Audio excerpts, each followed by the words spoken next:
للأسبوع الثاني على التوالي يفشل مجلس محافظة النجف في تمرير مقترح الحفاظ على منخفض بحر النجف وتحويله إلى مورد سياحي بدلا من منحه كفرصة استثمارية.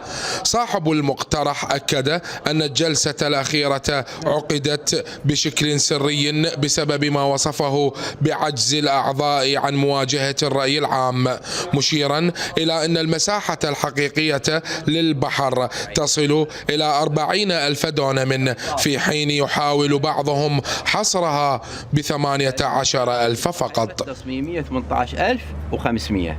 بالجلسة السابقة ايش قالوا؟ قالوا احنا نريد الموارد المائية، زودنا بكتاب رسمي. مو احنا نصوت هيك شلون ما كان، رحت جبت لهم كتاب رسمي من الموارد المائية يثبت، يقول انه يابا لما تصير عندنا سيول وامطار وكذا محيط بحر النجف 40,000 دونم، اما الان اللي موجود بماي الان 18,000.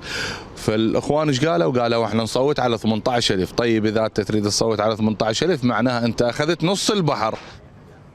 من جانبه أوضح رئيس مجلس المحافظة أن الخلاف لا يتعلق بالمقترح نفسه بقدر ما يتعلق بالإجراءات القانونية والمساحة التي يجب اعتمادها. كتاب مدير المواد المائية اللي اعتمدناه انه بالجلسة السابقة انه يتضمن رقمين المنخفض. الرقم الاول يقول البحيره التصميميه اللي مقرره من وزاره الموارد المائيه والمعتمده لدى دائره الموارد المائيه 18,500 دونم. ويذكر في فقرة أخرى أنه في حالة هطول أمطار ووجود سيول ووجود كذا تصير 40,000.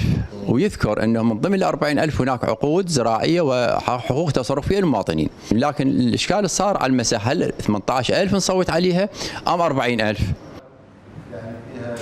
وبين الأرقام المتباينة والروايات المتناقضة يبقى الملف عالقا بانتظار ما ستكشفه جلسة المجلس المقبلة مع الحكومة المحلية.